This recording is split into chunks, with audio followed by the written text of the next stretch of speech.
오늘은 성경이 전하는 지혜 11번째 시간입니다. 성경이 전하는 지혜 11번째 마음 독립변수 제목으로 말씀을 나누겠습니다.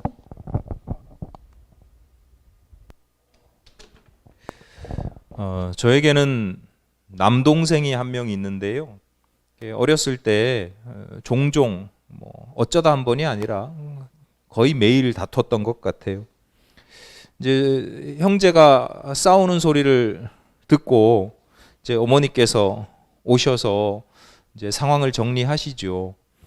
때로는 자초지종을 이렇게 물어가면서 상황을 판단하시고 혼을 내시는 경우도 있지만 이제 그렇지 못할 때도 있습니다. 왜냐하면 왜 그랬어? 무슨 일이야? 라고 이제 물어보시면 저와 동생이 다 자기 입장에서 이제 이야기를 꺼내거든요. 그러니까 저 같은 경우는 제가 하는 말의 시작은 칠임이가 이렇게 시작이 되고 동생은 아니 형이 이렇게 시작되는 그러니까 사건을 직접 목격하지 못하신 어머니가 이제 당사자들의 증언만 듣고 판단을 이제 해야 되는데 양쪽 이야기를 다 들어보고 시시비비를 판단할 수가 없죠. 이제 결과적으로 어떻게 되느냐? 둘이 같이 혼나는 겁니다. 둘이 같이 혼나요. 그러면서 하셨던 말씀이 있어요. 손바닥도 마주쳐야 소리가 난다.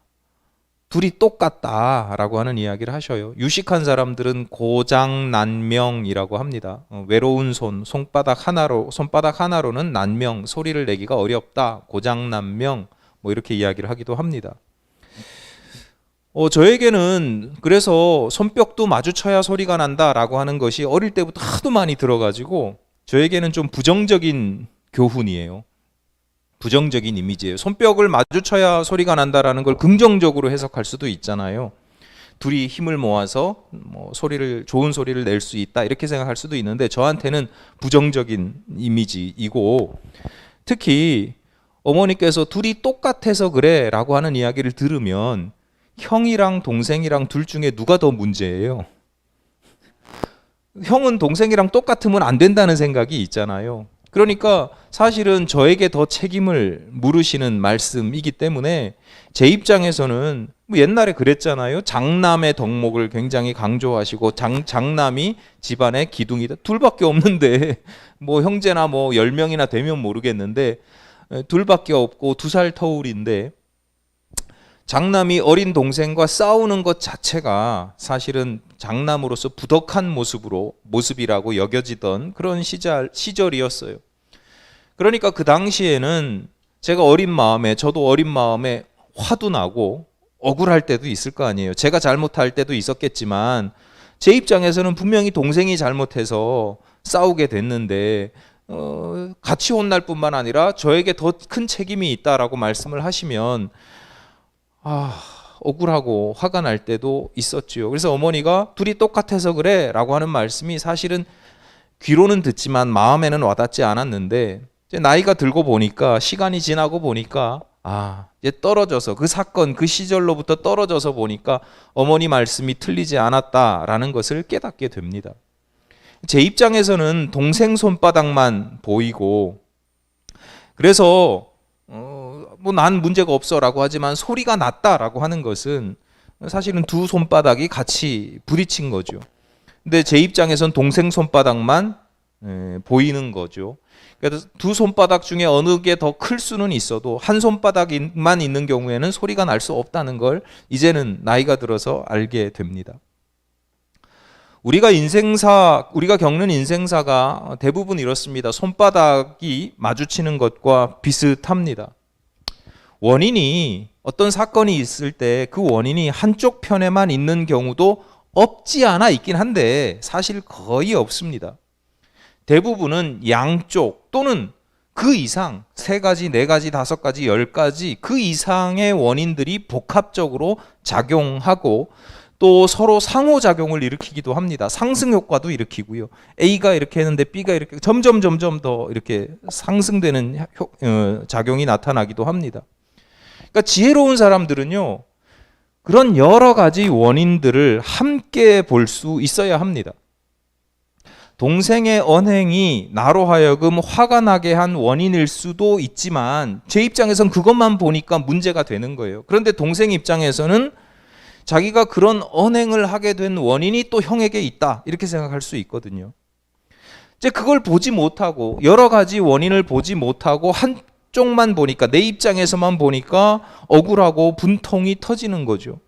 어린 마음에 제 입장에서는 억울하고 분통이 터지는데 그 모든 것을 객관적으로 볼 수 있는 어머니, 어른이신 어머니 입장에서 보면 둘이 똑같은 짓을 하고 있는 거예요. 무슨 대인관계만이 아닙니다. 칼 막스가 주장한 유물론, 그 유물론의 어떤 핵심적인 가치관을 잘 드러내주는 표현이 하나 있어요. 하부 구조가 상부 구조를 결정한다라고 하는 말입니다. 하부 구조가 상부 구조를 결정한다. 하부 구조가 뭐냐? 경제 뭐 이런 걸 의미합니다. 물질적인 부요함 이런 거요. 상부 구조는 철학이나 정치나 정신세계나 종교 이런 것들을 의미해요. 이게 무슨 얘기냐면 예를 들어서 오늘날 문명이나 문화, 서양 철학, 뭐 서양 철학뿐만 아니라 철학사를 배우면요. 제일 먼저 배우는 게 서양 철학사고 서양 철학사에서 제일 먼저 시작되는 게 그리스예요. 그리스 로마 문화와 그리스 로마 철학이 오늘날 인류 문명의 거의 시발점이라고 보시면 돼요. 근데 그리스 로마의 문화와 철학이 발달한 이유가 뭐냐?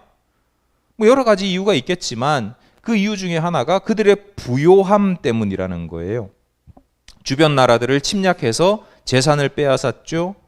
백성들은 노예로 삼죠. 재산도 있고 노동력도 있으니까 그리스 로마 시민권을 가진 사람들은 자기가 일하지 않아도 되는 거예요. 바쁘지 않아도 되는 겁니다. 그러니까 생각할 수 있는 여유가 있죠. 뭔가를 철학적으로 생각할 수 있는 여유가 있고 또 예술 활동 이런 것들을 향유할 수 있는 즐길 수 있는 여러 가지 여유가 있는 겁니다.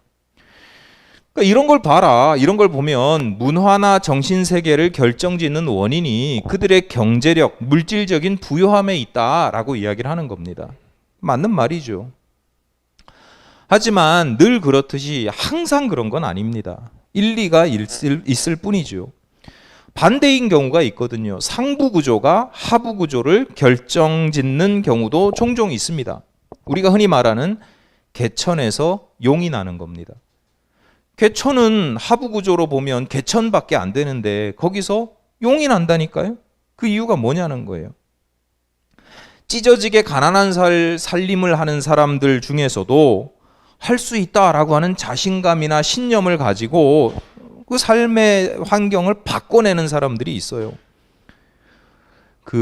얼마 전에 우리나라가 UN 무역개발회의라고 하는 곳에서 선진국으로 공인되었습니다. 공식적으로 이제는 개발도상국이 아니라 선진국 반열에 서게 됐어요. 여러 가지 복합적인 의미들이 있습니다만 중요한 건 UN 무역개발회의가 생긴 게 1964년인데요. 1964년부터 지금까지 그렇게 개발도상국이었다가 선진국이 된 나라가 하나도 없었대요. 우리나라가 최초로. 그러니까 대부분의 나라의 경제력이나 이런 것들이 사실은 순위 변화가 그렇게 나타나지 않는 거예요. 우리나라는 한강의 기적이라고 할 만큼 한국전쟁 이후에 완전히 폐허가 된 곳에서 복구를 넘어서 회복을 넘어서 엄청난 발전을 이루어낸 거죠. 근데 저는 그렇게 생각해요. 우리나라가 선진국이 될 수 있었던 여러 가지 다양한 이유들이 있지만 그 중에 하나는 우리 부모 세대의 헌신이다. 특히 그분들의 마음가짐이 저는 굉장히 귀하게 여겨지는데 뭐냐면 하루 벌어서 하루 먹고 살기도 힘든 와중에 자녀들을 공부시키는 거예요. 자녀들을 다 공부시키기 힘들면 장남이라도 한 사람이라도 머리 좋은 놈 한 놈이라도 공부를 시켰어요. 살림 다 팔아가면서 땅 팔고 소 팔고 하면서 옛날에 대학을 그래서 우골탑이라 그랬잖아요. 우골탑. 소 팔아가지고 소뼈로 쌓은 탑이다. 자녀들을 내 자녀는 내가 이렇게 고생하는 것처럼 고생 안 하고 내 사랑하는 자녀들은 편하게 살기를 바라는 마음도 뭐 중요하지만 제가 볼 때 그 가운데 정말 중요한 게 있어요. 우리 부모 세대들은 어떤 생각을, 지금도 마찬가지인데 어떤 생각을 가지고 있냐면, 배우면, 공부를 하고 배우면 잘 살 수 있다라고 하는 신념이 있어요. 많이 배우면, 공부를 많이 할수록 잘 살 수 있다, 성공할 수 있다. 제가 볼 때는 말 그대로 믿음이에요. 일종의 종교이며 신앙과도 같고 정신세계인 거죠. 그 정신세계의 상부구조가 오늘날의 우리나라를 경제적 선진국이라고 하는 하부구조를 만들어내는 데 있어서 아주 중요한 이유가 됐다라고 하는 것입니다. 제가 말씀드리고 싶은 건 무슨 하부구조가 상부구조를 결정한다거나 상부구조가 하부구조를 결정한다, 뭐 이런 이야기를 말씀드리려고 하는 게 아닙니다. 우린 신앙인이기 때문에 하부구조가 상부구조를 결정한다고 하는 유물론적 사고를 버려야 한다, 이런 말씀을 드리려고 하는 것도 아니에요. 사실 둘 다 맞는 말이고, 상부구조가 하부구조를 결정한다, 하부구조가 상부구조를 결정한다, 이게 둘 다 맞는 말이고, 좀 정확하게 표현하자면 둘 다 틀린 말이죠. 결정하지 않습니다. 지대한 영향을 끼친다, 많은 영향을 준다 정도로 정리하면 됩니다. 실제로 때로는 물질 세계가, 경제력이나 하부 구조가 우리의 정신 세계나 관념에 영향을 끼치고요. 때로는 반대로 우리의 정신 세계나 관념이나 신앙이나 이런 것들이 우리의 삶의 자리, 물질 세계에 엄청난 영향을 끼치기도 합니다. 그러니까 중요한 건 이런 거예요. 어느 한쪽에만 매몰되지 마시라는 거예요. 하나만 보지 마시라는 거예요. 한쪽 손바닥만 보지 마시고 양쪽 손바닥 또는 그 이상의 손바닥들을 다 볼 수 있어야 된다라고 하는 것입니다. 오늘 본문 잠언 17장 22절에서 이렇게 말씀합니다. 마음의 즐거움은 양약이라도 심령의 근심은 뼈를 마르게 하느니라. 제가 참 개인적으로 좀 좋아하고 종종 되뇌이는 그런 구절인데요. 제가 왜 되뇌겠어요? 제 마음이 즐겁지 못하고 근심과 염려로 가득할 때가 있기 때문입니다. 그럴 때면 오늘 말씀을 되뇌이면서 그래, 즐거운 마음을 가져야지, 감사하는 고백을 가져야지, 찬송하는 입술이 되어야지 라고 다짐을 한다, 이 말입니다.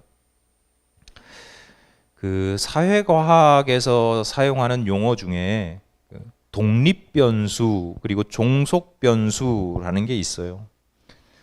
변수라고 하는 게 말 그대로 변하는 숫자라는 거예요. 변수, 변하는 숫자. 중학교 수학 처음 배우면 방정식을 저희 배우게 되는데 요즘은 초등학생 때 아마 배울 것 같아요. 그 방정식의 예를 들면 뭐 이런 거죠. 공식이 있어요. y는 2x 플러스 5. 기억하세요? y는 2x 플러스 5 이렇게라고 하면 숫자 5는 상수입니다. 상수. 항상 변하지 않는, 걔는 항상 숫자 5예요. 10이 될 수 없고 20이 될 수 없는 그런 것들을 항상 있는 수기 때문에 상수라고 합니다. 그런데 그와 반면에 x나 y는 거기에 들어가는 숫자가 달라질 수 있어요. 그래서 숫자를 넣지 않고 x나 y라고 쓰는데 그 x나 y를 변수, 변하는 숫자이기 때문에 변수라고 합니다. 그런데 y는 2x 플러스 5 이렇게 되면 y는 x의 숫자에 따라서 달라지죠. x가 1이 되면 y는 7이 되고 x가 2가 되면 y는 9가 됩니다. 그러니까 x의 변수에 따라서 y라고 하는 변수가 변화가 또 이렇게 달라질 수 있는 거예요. 그럴 때 원인이 되는 x를 독립변수라고 합니다. 그리고 y는 그 독립변수의 영향을 받아서 어떤 결과를 내기 때문에 y는 종속변수라고 하는 겁니다. 이해되시죠? 우리 인생에는 상수, 변하지 않는 상수가 있지만 때로는 변하는 변수들이 있는데 그 변수 중에는 어떤 일들의 원인이 되는 독립 변수가 있고 그 어떤 원인에 따라서 나타나는 종속 변수가 있다. 뭐 그 외에도 여러 가지가 있어요. 뭐 여러 가지 뭐 컨트롤 뭐 여러 가지 다른 변수들이 있긴 한데 쉽게 이렇게 보자고요. 자, 오늘 본문에서는 무슨 얘기를 하냐면 우리의 마음이 종속 변수가 아니라 독립 변수다. 우리의 마음이 독립 변수이고 그 다음에 그래서 그 독립 변수인 마음에 따라서 우리 몸의 상태가 종속 변수로서 달라질 수 있다라고 이야기를 하는 겁니다. 자, 왜 이렇게 말씀을 하는 걸까요? 잠언의 지혜자가 왜 이 이야기를 하냐고요? 많은 사람들이 오늘날도 마찬가지입니다. 많은 사람들이 반대로만 생각하고 살아요. 무슨 얘기예요? 우리의 몸과 우리의 삶을 독립 변수로 여기고 우리의 마음은 그에 따른 종속 변수로 여기면서 살아간단 말이죠. 성경에서 오늘 본문에서 너희 마음의 즐거움은 양약이다. 좋은 약이다. 즐거운 마음이 독립 변수이고 몸은 종속 변수로서 좋은 약, 건강하게 살아 라고 생각하는 경우는 많지 않습니다. 대부분 어떻게 생각하느냐? 내가 좋은 약을 먹고 몸이 건강해지면 그게 독립 변수고 종속 변수. 그래서 내 마음이 즐거워지지 이렇게 생각을 한단 말이에요. 반대도 마찬가지예요. 근심하면 뼈를 마르게 한다. 뼈를 마르게 한다라고 하는 건 건강이 안 좋아진다는 뜻이거든요. 실제로 뭐 뼈가 마른다 뭐 이런 뜻이 아니, 뼈만 마른다 이게 아니라 건강이 안 좋아지는 걸 이야기합니다. 질병이 생기는 것을 이야기합니다. 근심하기 때문에 아프다 이렇게 생각하지 않고 많은 사람들이 어떻게 살아가냐면 내가 아프기 때문에 어디가 뼈가 마르고 어디가 통증이 있고 아프기 때문에 근심이 생기는 거예요. 어떡하지? 염려하게 되는 거죠. 이런 방식이요, 몸에만 적용되는 게 아니에요. 어떤 사람은 오늘 하루가 매우 즐거워요. 하루를 마쳤는데 하루가 매우 즐거워. 그 이유가 뭐냐면 돈을 많이 벌어서. 오늘 장사를 했는데 돈을 많이 벌었어요. 그러면 마음이 즐거운 거예요. 그런 방식에 익숙한 거예요. 언제 여러분이 근심하고 염려합니까? 버는 돈은 조금밖에 없는데 써야 할 때가 많을 때. 뭐 이럴 때 근심하게 되죠. 여러분, 대부분의 인생은 옛날이나 오늘날이나 대부분의 인생은 우리의 마음을 종속 변수로 여기면서 살아갑니다. 외부에서 그 어떤가로부터 영향을 받아서 그 영향에 따라서 내 마음이 변할 수 있다, 변한다 이렇게 생각을 하는 거예요. 본문의 지혜자는 단순히 마음을 즐겁게 하는 것이 복이 되고 근심하는 것이 화가 된다라고 하는 사실을 가르쳐 주는 게 아니라 그렇기 때문에 우리가 어떻게 해야 되냐면 우리의 마음을 잘 다스려야 한다라고 하는 거죠. 우리의 마음은 외부적인 요인에 의해서 종속돼서 그 영향을 받기만 하는 것이 아니라 내가 가진 지혜로 말미암아, 의지로 말미암아, 신앙으로 말미암아 내 마음이 변화될 수 있고 그 마음가짐에 따라서 그 마음가짐이 독립변수로서 내 삶이나 내 몸이나 주변 사람들에게까지 선한 영향력을 끼칠 수 있다라고 하는 것입니다. 오늘 본문 말씀은 제가 뭐 좋아하기도 하고 자주 인용하기도 합니다만 그래서 그런 개인적인 영향도 있습니다만 예전에 제가 분당 서울대병원에서 환자들을 신방할 때 자주 인용한 말씀이에요. 사실 처음 뵙는 환자분들 잠깐 뵙는데 자세한 말씀 풀어서 하기도 어렵고 무슨 사연이 어떤지도 모르고 하니까 그냥 짤막짤막하게 말씀을 전하거나 아니면 기도할 때 이 말씀을 인용해서 기도하거든요. 목사니까 말씀을 인용해서 전하거나 또는 그것을 가지고 기도하는 것이 당연한 어떤 자연스러운 의무라고 볼 수 있지만 제 마음 한편에는 좀 부담스러운 마음도 있었어요. 크게 두 가지 이유 때문인데요.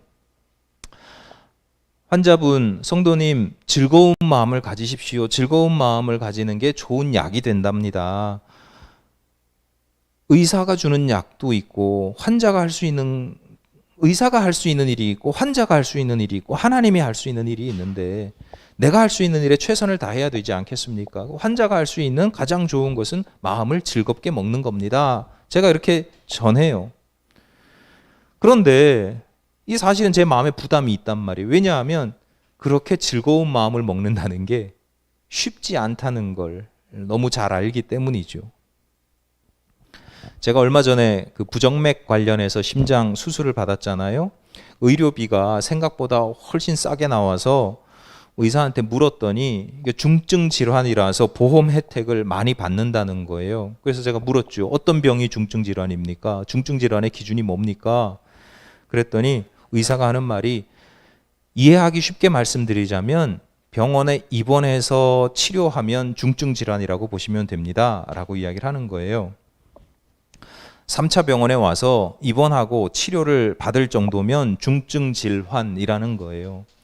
제가 만난 환자분들은 모두가 외래 환자는 한 번도 본 적이 없어요. 모두가 입원해서 치료를 받고 계신 분들이었고, 그분들 중에서 또 어떤 분들은 중환자실에 계시거나 연명 치료를 받고 계시는 분들도 계셨어요.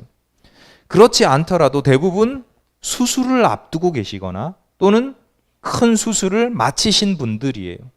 그러니까 사소한 질병이 아니에요. 그냥 머리 아프고 배 아프고 뭐 이런 사소한 질병이 아니라 중병이에요. 중병. 아파보신 분은 아시겠지만 병이라는 게 관념적이지 않잖아요. 머리로 안 아파 그러면 안 아픈 게 아니잖아요.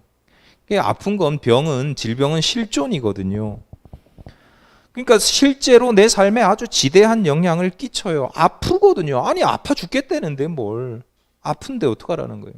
진통제를 써도 통증이 가라앉질 않는데. 몸이 아프고 힘드니까 괴로운 건 너무 당연한 거잖아요. 몸이 아프고 힘든데 즐거울 사람이 어디 있어요? 괴롭죠. 몸이 괴롭고 가만히 있어도 그 마음에 저절로 불안과 공포가 찾아옵니다. 내 일상이 무너졌잖아요. 치료비 생각해야 되잖아요. 그런 상황에서 즐거운 마음을 갖는다는 게 결코 쉽지 않은 일인데 즐거운 마음을 가지십시오. 이 이야기를 하는 게 너무 부담스러운 거예요. 이분들의 상황이 너무 절박하고 힘든 걸 아는데. 또 한 가지 이유는, 그 말씀을 드리기가 부담스러운 이유는, 어쨌거나 저는 안 아프잖아요. 저는 아픈 사람이 아니잖아요. 그러니까 듣는 분 입장에서는 이거 입 바른 소리가 될 수 있는 거예요. 아이, 목사님은 안 아프니까 그런 소리 하지. 아파 죽겠는데 무슨 어떻게 즐거운 마음을 갖느냐. 성경의 말씀이나 목사의 권면이 틀린 말은 아니고 필요한 말씀이라서 들려드리긴 하는데, 이게 앞서 말씀드린 것처럼 실천하기가 결코 쉬운 일이 아니죠. 전 안 아프니까 쉽게 이야기하는 걸 수도 있어요. 근데 그렇게 생각하실까봐 저부터도 조심스럽고, 그렇게 생각하실까봐 좀 염려가 되기도 했던 거죠. 그런데 놀라운 건 그 다음이에요. 제가 일주일이나 2주일 지나서, 길면 2주일 지나서 이제 그분을 다시 뵐 때가 있거든요. 대부분의 3차 병원은 입원 기간이 길지 않습니다. 왜냐하면 새로운 환자를 계속 로테이션해서 받아야 되기 때문에 길어도 2주 정도 지나면 퇴원시키고요. 뭐 아주 사정이 있으면 4주 정도까지 있고, 그 이상이면 다른 병원 보내버리려고 합니다. 그러니까 제가 일주일 있다가 만나고 또 2주일 있다가 만났다는 건 그 환자분의 상태가 어떻다는 거예요. 녹록지가 않다는 거예요. 실제로 만나보면 더 악화되어 있는 경우도 있고, 뭐 별다른 차도가 없는 분들도 있어요. 그래서 몸이 실제로 계속 여전히 힘들어 하십니다. 그런데요, 그 일주일, 2주일 후에 여전히 힘들어하거나 더 악화되어 있거나 뭐 그런 분들을 제가 다시 만나러 갔잖아요. 일주일, 2주일 전에 처음 본 목사예요. 근데 일주일, 2주일 후에 만나면 굉장히 반가워하시면서, 다 그런 건 아닌데 상당히 많은 성도님들이, 환자분들이 반가워하시면서 지난번에 목사님이 그렇게 말씀해 주시고 그렇게 기도해 주셔서 큰 힘을 얻었습니다. 그 전에는 분노에 사로잡히고 짜증이 넘쳐났는데 이제는 제가 감사한 마음이 자꾸 들고 찬송하게 됩니다. 이런 이야기를 하시는 거예요. 그 모습을 보면서 제가 놀라는 거예요. 그래서 제가 스스로 생각하기를, 하나님께서 나를 목사로 세우시고 목사로 사용하시지만 믿음은 목사보다 그분들의 믿음이 훨씬 낫다. 훨씬 하나님께서 기뻐하실 만한 믿음이겠다. 그런 생각이 듭니다. 앞서 말씀드렸듯이 저는 목사니까 그 일을 해야 되니까 입 바른 소리를 한 것일 수도 있습니다. 좋게 보아도 그분들에게 필요한 말씀이니까 전한 것뿐이지요. 만약에 제가 그런 상황이면 그렇게 마음을 바꿔 먹는다는 게 결코 쉽지 않을 것 같고 저 같으면 잘 못할 것 같은 거예요. 그런데 그분들은 그 힘들고 고통스러운 상황 속에서도 마음을 바꿔 먹으려고 노력하고 실제로 마음을 바꿔 먹는 모습을 제가 본 거예요. 목격한 거예요. 그러니까 감탄할 때가 한두 번이 아니고 종종 있었습니다. 여러분, 우리 한 사람 한 사람의 인생에 문제가 없는 사람들은 아무도 없거든요. 한 사람도 없어요. 문제가 하나만 있는 게 아니라 여러 문제가 있고 뭐 이런 문제가 있고 저런 문제들이 있죠. 크고 작은 문제들이 우리의 마음을 무겁게 하고 아프게 하고 근심하게 만듭니다. 우리 마음이 종속 변수가 되어서 다른 외부적인 어떤 독립 변수들에 의해서 영향을 받아요. 오늘 말씀을 들으면 그래 맞아. 내가 마음을 즐겁게 먹어야지 이렇게 생각하지만 실제로 그 문제들에 사로잡혀서 마음을 바꿔 먹는다는 것이 결코 쉽지 않다. 어떤 분들은 마음을 바꿔 먹는다는 건 불가능하다 이렇게 여기기도 합니다. 아닙니다. 그래서는 안 됩니다. 이게 중요한 포인트입니다. 죽음의 문턱에 계신 분들도 마음을 바꿔 먹을 수 있습니다. 제가 그걸 봤다니까요. 고통과 두려움 속에서도 감사와 찬송을 올려드립니다. 고통과 두려움이 내 마음을 지배하지 않도록 감사와 찬송이 내 마음과 내 삶에 차고 넘치도록 할 수 있습니다.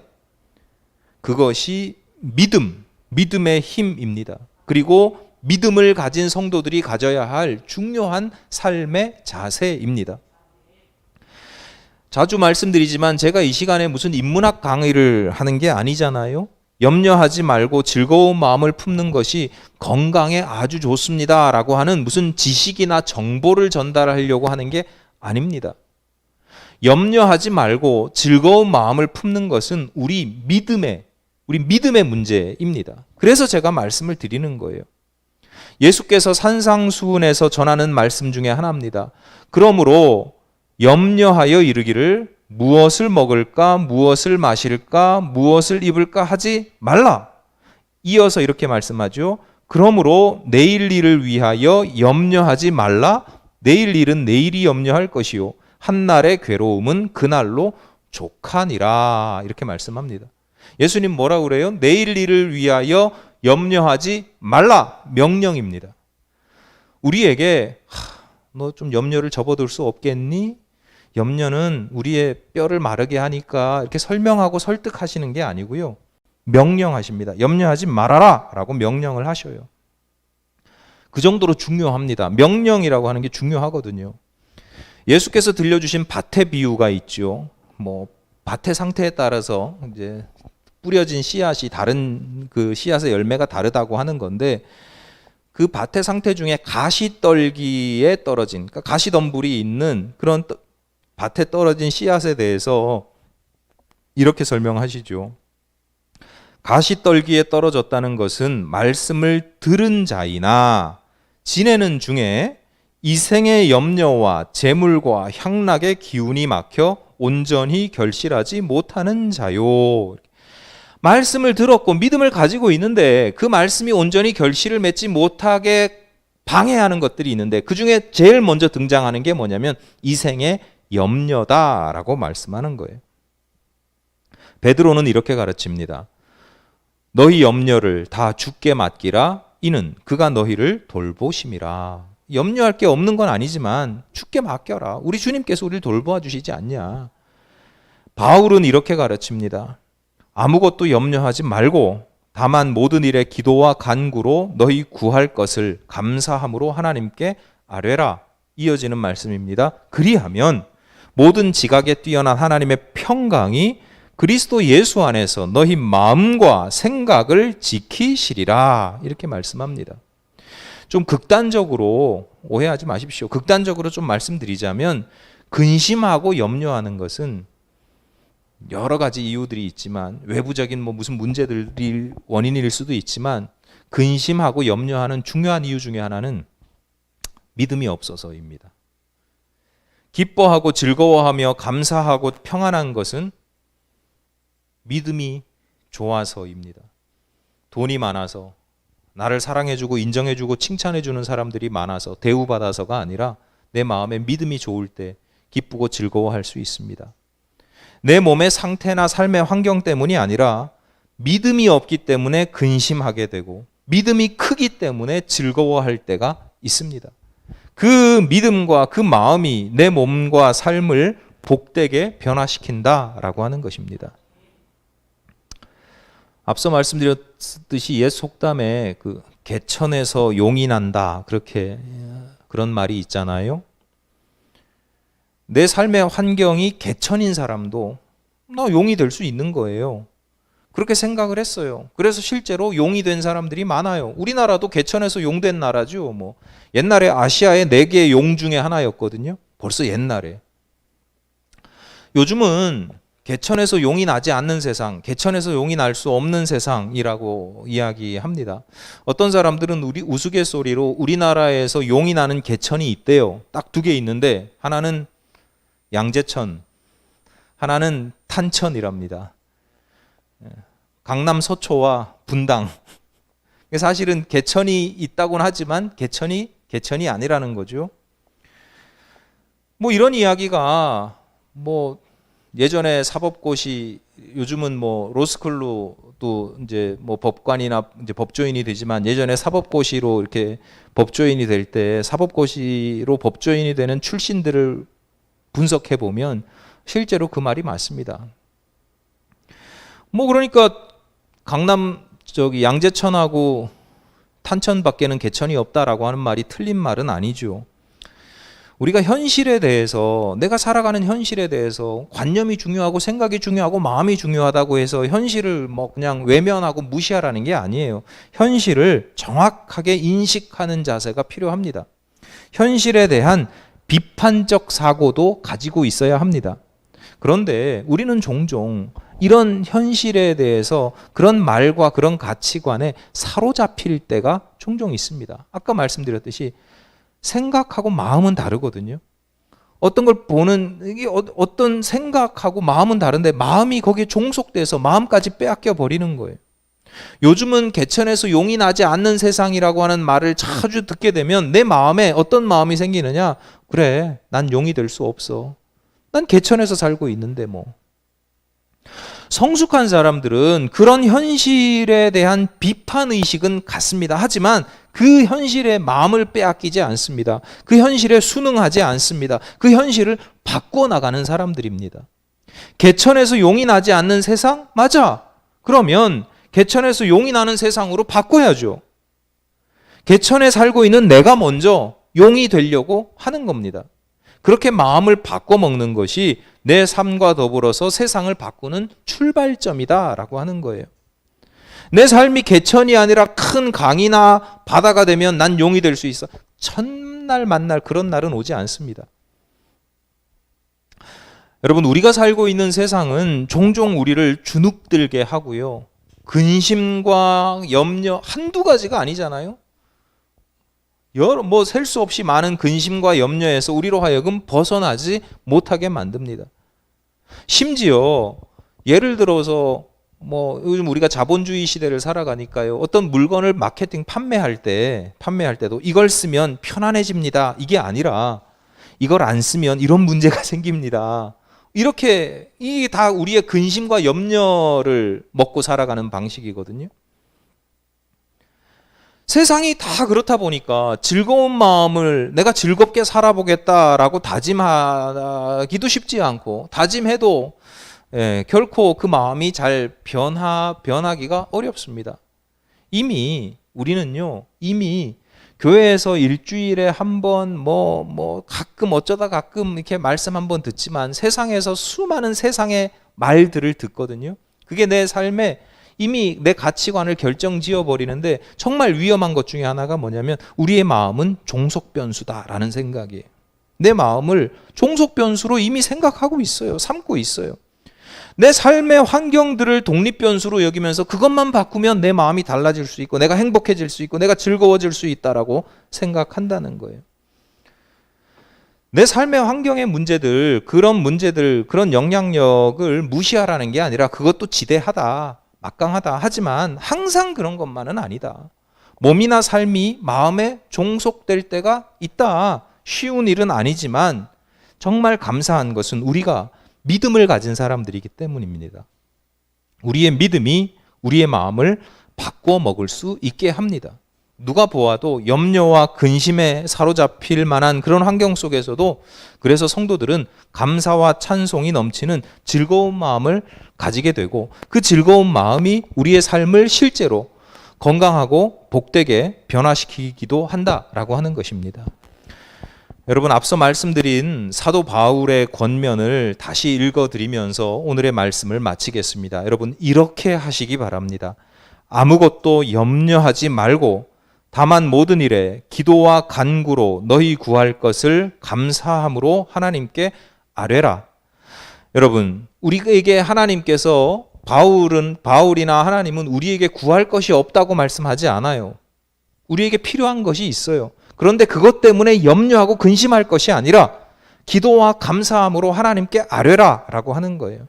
그것에 마음 빼앗기지 말아라. 오히려 즐거운 마음으로 감사한 마음으로 그것을 하나님께 구하라. 그 다음에 여러분 그렇게 하실 때 이렇게 되시기를 바랍니다. 그리하면 모든 지각에 뛰어난 하나님의 평강이 그리스도 예수 안에서 너희 마음과 생각을 지키시리라. 내 스스로 내 마음을 바꿔먹고 지켜내고 이게 사실은 쉽지 않아요.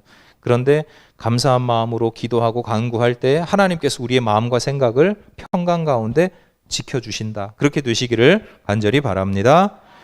기도하시겠습니다. 하나님, 오늘도 저희들에게 복된 말씀으로 함께 하시고 저희들의 영혼을 새롭게 하시니 감사합니다. 하나님께서 주시는 거룩하고 복되고 즐거운 마음으로 말미암아 저희들의 삶이 아름답고 거룩하고 복되게 변화되기를 원하오니 하나님 함께하여 주시옵소서. 힘들고 어렵고 필요한 것들이 있을 때마다 염려하고 근심하는 것이 아니라 하나님께 기도와 간구로 감사함으로 아뢰 수 있는 저희들 되게 하여 주옵시고, 하나님께서 저희들의 마음과 생각을 굳게 지키시고 평강을 누리게 하시고 하나님께서 주시는 행복을 누리고 즐거워할 수 있도록 도우시고 함께하여 주옵소서. 예수님 이름으로 기도드립니다. 아멘.